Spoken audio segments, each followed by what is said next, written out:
Maayong gabi sa tanan. Hinaot ang gasa sa Pasko magapuno sa inyong kinabuhi o sa matag panimalay sa gugma, kalipay o kalinaw sa atong Dios. Uban niining atong pagsimba, atong gi-welcome ang matag usa pinaagi sa ngalan sa atong buhi nga Dios nga si Ginoong Hesukristo ug sa simbahan United Church of Christ in the Philippines, Iligan City. Uban usab sa mga buluhaton o pagtagad sa simbahan, kami sa kanunay nagapasalamat kaninyong tanan. Daghang salamat sa inyong pagsuporta o pagtabang sa mga buluhaton sa simbahan. Alang sa atong pagsaulog niining panahon sa Advent o sa Christmas, December 17, next Sunday o karong coming nga Sunday, mao ang third Sunday of Advent. December 21, mao ang LDC Okwo Christmas Fellowship nga dito himuon sa Kauswagan. December 23, alas 6 sa hapon, ang Christmas Cantata. December 24, fourth Sunday of Advent. December 25, Christmas Day, worship service at 9 a.m. with the children. And December 31, first Sunday of Christmas. So mauna ang atong mga emphasis o buluhaton nining panahon sa Advent o paingon sa Christmas season. Happy birthday alang sa atong mga kaigsuunan nga nagasaulog o mag-celebrate sa ilahang birthday sulod niini nga semana. Hinaot ang grasya, panalangin, gugma sa Ginoo, mana kaninyo uban sa katuigan nga gihatag sa Dios diha sa inyong kinabuhi. Og happy wedding anniversary sa mga magtiayon nga magsaulog sa ilahang o mag-wedding anniversary. Hinaot ang gugma sa Dios nga mao'y naghiusa kaninyo, magapabilin unta kining magmainiton nganha sa matag usa nga anaa ang pagrespeto, pagsinabtanay uban sa tibuok ninyo nga panimalay. Atong mga pahasubo uban sa pag-ampo sa pamilya ni Fi Lapiceros Bazar, iyang haya na sa Cosmopolitan Funeral Homes. Ilubong siya ugma sa buntag dito sa Price Garden. So alas 8 ang iyang lubong. Ayang necro service dito rapod sa Price Garden Chapel. Kung naa kitay mga concerns o prayer request, please inform us para mahatagan og pagtagad. Again, daghang salamat sa inyong tanan. Ang grasya sa Dios maanaa kanatong tanan. Mao lamang kana atong pagtagad niining takna sa kagabhion. Again, atong gi-welcome og gi-abi-abi ang tanan niining atong pagsimba. May gabi sa tanan.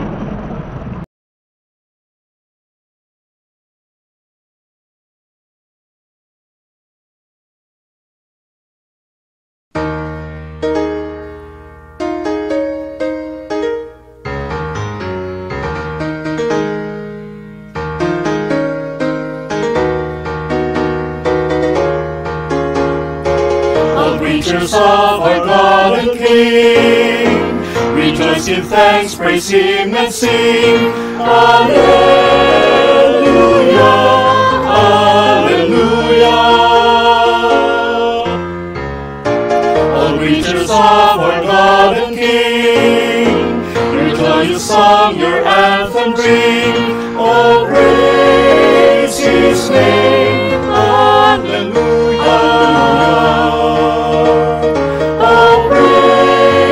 His name, hallelujah. Oh, praise His name, hallelujah.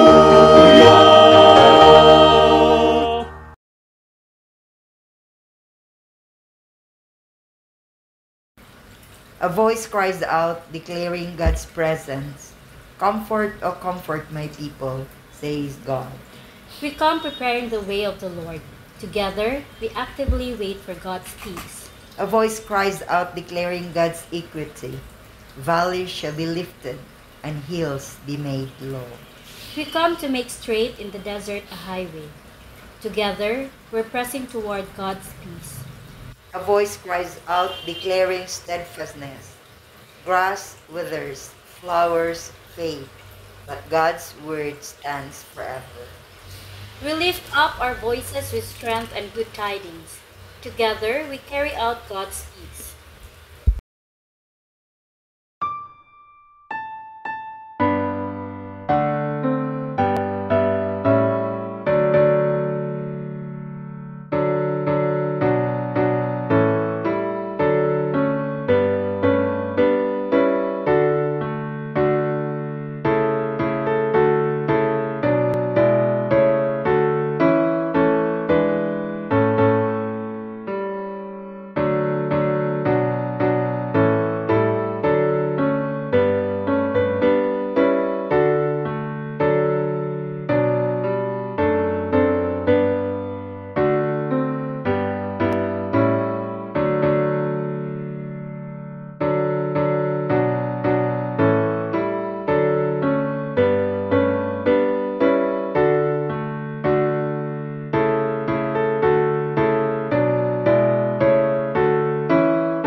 Let us pray.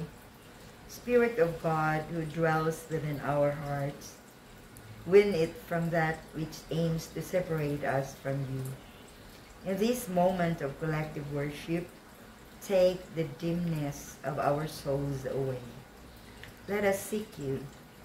Let us find you. Teach us to feel that you are always nigh as we lift up our voices with strength to worship you. Amen.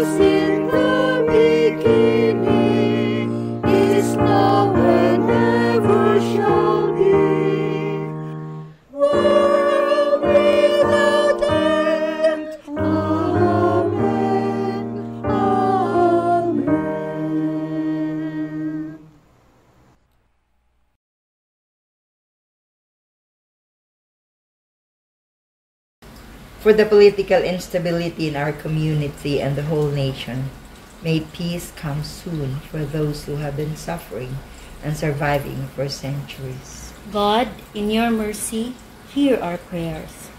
For the war between Israel and Gaza and other countries, may peace bring reconciliation and restoration. God, in your mercy, hear our prayers.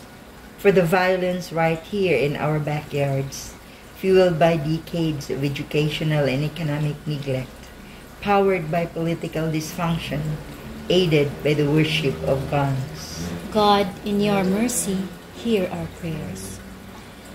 We come to you, Creator, not asking for an empty or entitled peace. We come to you asking that you call us.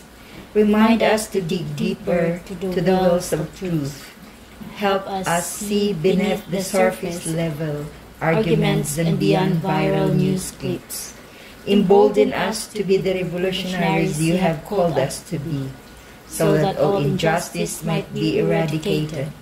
May peace that surpasses understanding may reign in our hearts, in our family, and the whole world. Amen.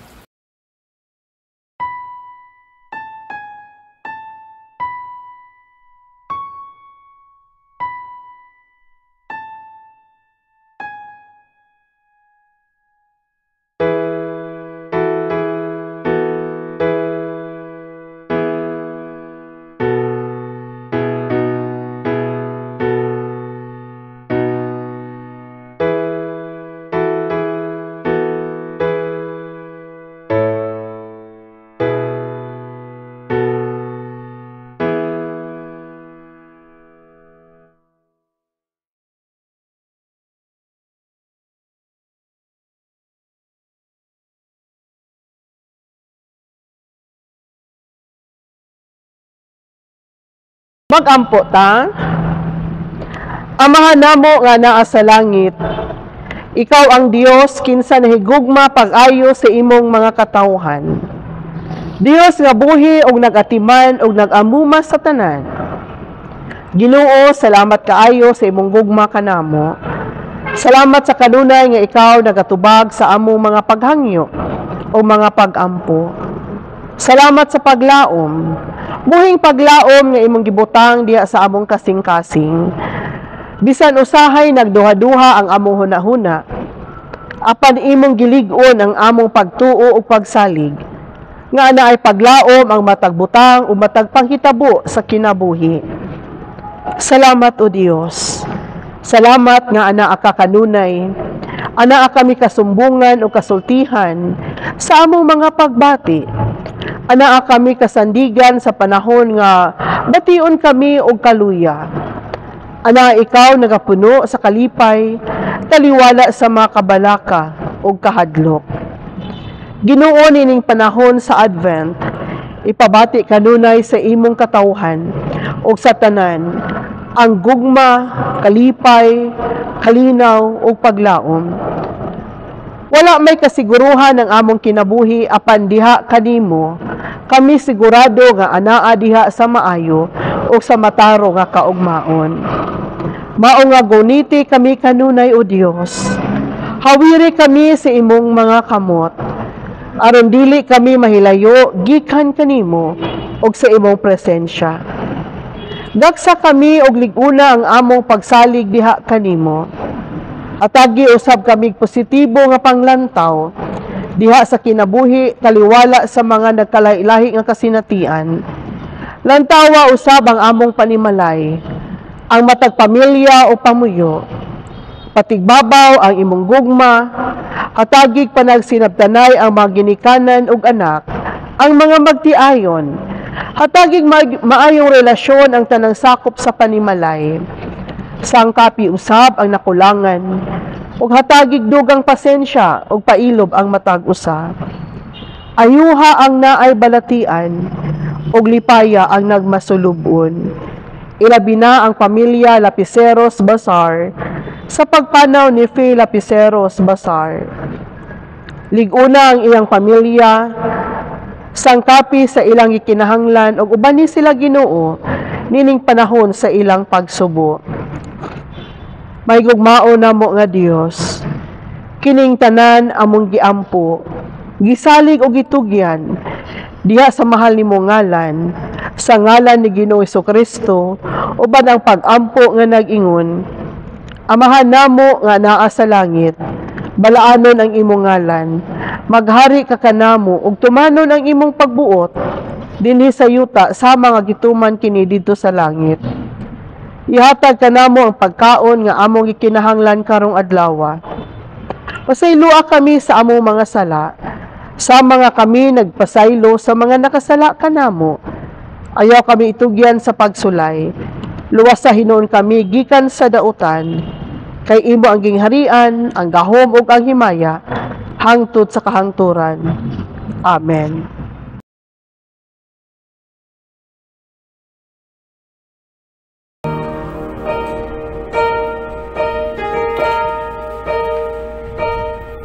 Te amo, iniibig kita.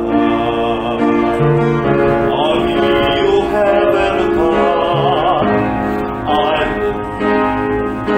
The suns are all as different as the lands from which they came. And though our worlds are all unique, our hearts are still the same.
Adiak kita niini ikaduhang semana sa second Sunday of Advent nga mao ang kalinaw.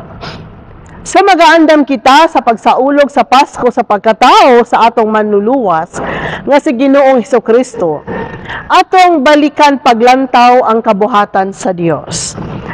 At creation, napahiluna ang tanan sumala sa angay niini. Naa ang perpekto nga kalinaw, Mayong tahapsay ang tanan, malipayon kung atong lang taon ang kabuhatan sa Dios nga atong mabasa diha sa libro sa mga Genesis.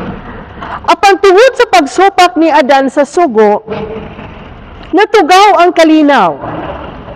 Apan wala kini gipasagdan sa Ginoo. Iyang gipadala ang iyang bugtong anak aron sa pagluwas sa kalibutan. Ang maluwas ng buhat ni Kristo nagdala og dakong paglaom taliwala sa makasasalang kalibutan.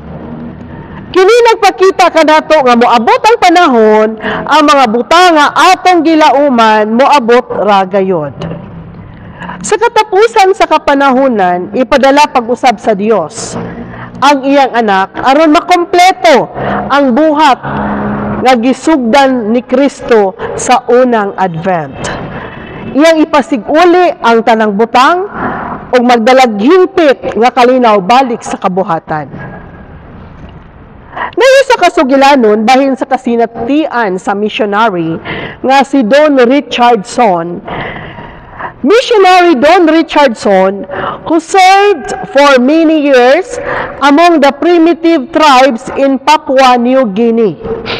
Nagsurat siya og libro nga iya kining gitaytolan The Peace Child. He tells the story of two tribes in Papua New Guinea who maintain a blood feud between themselves for several generations.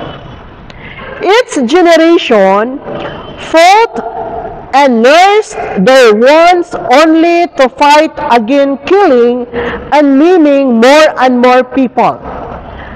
After years of struggle, the two tribes realized that they must stop fighting or nothing would be left of their peoples. But what could they do to end years of warring between the two tribes?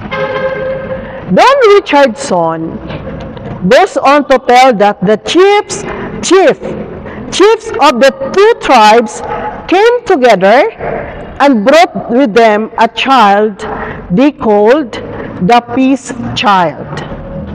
This child was the son of the one of the opposing chiefs.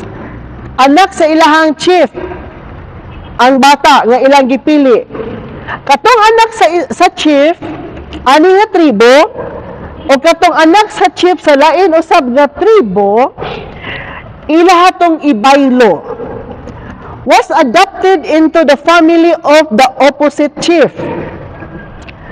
So as long as the child lived, the two chiefs promised to cease their fighting so that all could live. So, stop sa ang ilahang pag-away. Samtang buhi pa tong mga bata. Kay itong anak sa chief dinhi, iyang gibaylo ngadto sa pikas. Katong pong anak sa chief sa pikas, maupod iyahang naa sa iyaha. Richardson had finally found a perfect picture of God's love for us in sending His Son, the Prince of Peace, to die for us. Ang bugtong anak sa Dios dito sa langit, iyang gipadala dinhi sa kalibutan, ingon nga prinsipe sa kalinaw, tungod ug alang kanato. Regarding sa panghitabo sa First Advent, kung atong basahon diya sa Biblia, naisugilanon dinha nga naapil sa narrative, sa nativity narrative. Kinibahin sa usa ka sugilanon nga makita sa Matthew chapter 2 verse 16 to 18 nga atong gibasa kaganiha, naghisgot kinibahin sa massacre of the innocents. Ang maong sugilanon nagsulti kung unsa ka bangis or cruel si Herod sa dihang iyang gipapatay ang mga batang lalaki nga nag-edad og 2 years old paubos didto sa Bethlehem. Tungod kay nagtinguha man siya nga iyang patsyon ang batang Jesus. Ang buhat ni Herodes nakapasakit sa mga kasing-kasing ug hilak sa kaguol sa mga nagpuyo sa maong lugar. Uban niini nga panghitabo si Moises, o si Mateo, excuse me. Uban niini nga panghitabo si Mateo, nagsulti og usa ka talagsaong butang nga iyang gikutlo gikan sa sinulat ni Jeremias. Matud pa dito, may tingog nga nabati dito sa Rama. Usa ka mapait na pagbinatay o pagbagutan. Naghilak si Raquel o Rachel tungod sa iyang mga anak ug walay makahupay kaniya kay patay naman sila. Kini nga passage gibutang ni Jeremiah ang picture ni Rachel o Raquel nga naghilak, representing all those who mourn the powerful grip of sin on this world, with the promise of the coming Messiah who would restore peace to this broken world. This group of prophecies, given during the last 18 months of the siege of Jerusalem, reveals a surprising vision of God's plans for His people's future, including the end of exile under full restoration. Si Mateo nagsulti niining pulong sa pag-comfort o paglaom nga iyang gikuha gikan ni propeta Jeremias nga karon nahimong tinuod diha sa paagi sa pagkatao ni Kristo ang Mesiyas. Uban sa panglantaw niining panan-awon, gikutlo ni Mateo tungod kay nahaoman kini sa sugilanon nga gusto niyang ipaabot ngadto sa mga naminaw kaniya. Siguro maupod ni ang gigikanan sa alawiton nga nag-ingon, di lang nako kantahon ha, basahon lang nako kay dili kay ko kuan sa iyang tuno. O come Emmanuel, and ransom captive Israel, that mourns in lonely exile here until the Son of God appears. Gusto ni Mateo nga masabtan sa iyang Hudiyong mga magbabasa nga ang katawan sa Dios anaa pa sa pagkabihag. Even though a remnant returned from Babylon and lived in the land, God's people still live in spiritual exile and remain under the physical bondage of sin and death. The prophecy of restoration by Jeremiah, Ezekiel, and other prophets, wala pa natuman ang uban hangtod karon. So magaandam kita sa pagsaulog sa Pasko. Atong hinumduman nga ang mga pulo nga gisulti sa mga propeta, ang uban nahimong realidad. Kung naay uban nga wala pa matuman ang uban usab, ana-anay katumanan.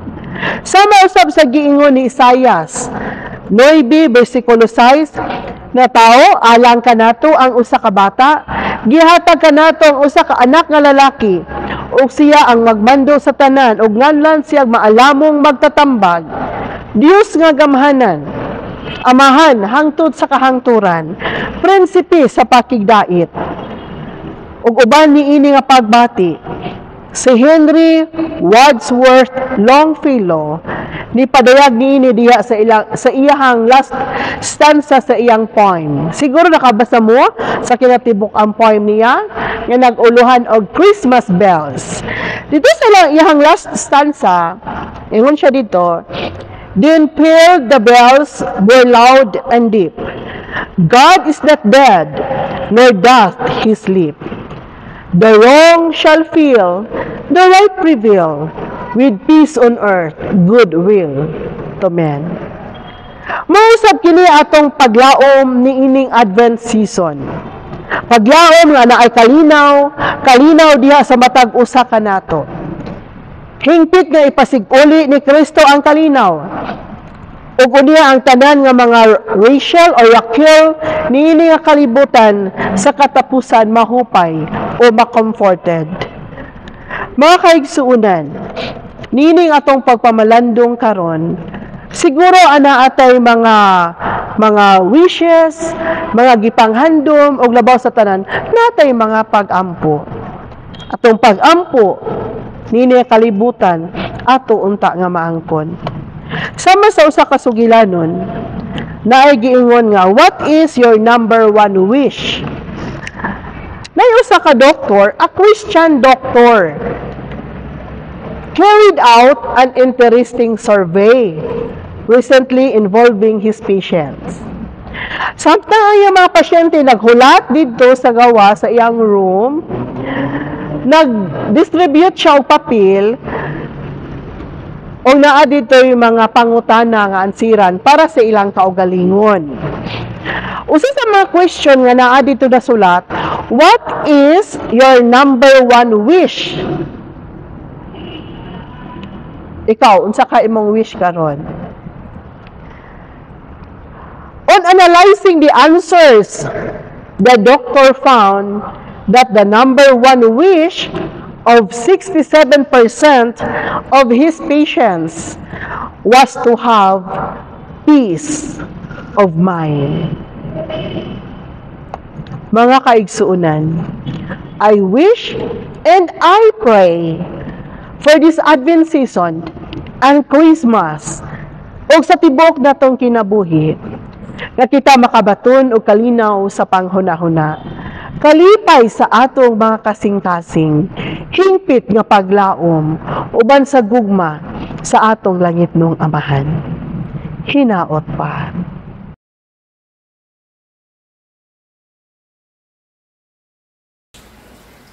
We believe in the God of righteousness, and God believes in us to carry forth the mission of loving and caring for community. Let us now share our gifts and resources so that we may continue to walk humbly with God and with our neighbors.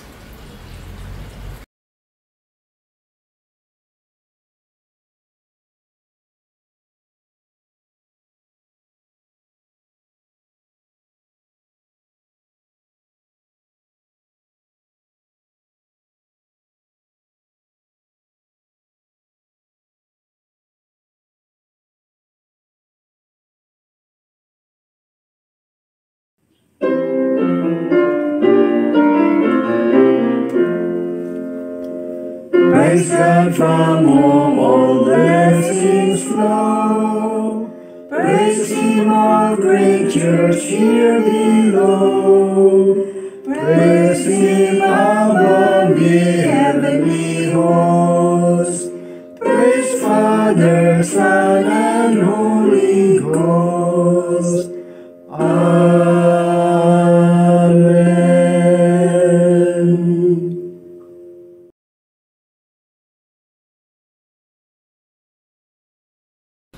We dedicate these gifts that have been shared for the fortification of the beloved community.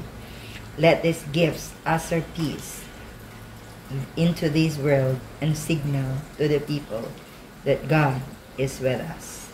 Amen.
Magampo ta. Ginoo, salamat sa kahigayunan nga nakahimo kami sa pagsimba kanimo. Salamat sa kinatibuk-ang panimbahon. Ania kami, O Dios, nagatugyan sa among kinabuhi, kalag, kusog, kasing-kasing ug hunahuna, ug bisan pa kining lawas. Ania kami, Ginoo, sangkapi sa tanang maayong uban sa balaang espiritu, aron makahimo kami sa pagtuban sa imong kabubuton. Lamdagi ang among mga hunahuna ug ipaya ang among makasing-kasing. Giyahi ug tabangi kami sa paglahutay uban sa imong grasya, panalangin, sa imong gugma ug kaluoy. Kanimo, O Dios, kami nagaampo pinaagi sa ngalan ni Ginoong Hesus. Mga igsuon, panlakaw kamo, saligi ug tuohi nga panalinginan ug bantayan kamo sa Ginoo. Magmaluluyon ug magmanggihatagon siya kaninyo. Hatagan kamo sa Ginoo sa kalinaw ug kalipay, pinaagi sa ngalan sa Amahan, sa Anak ug sa Espiritu Santo. Amen ug amen.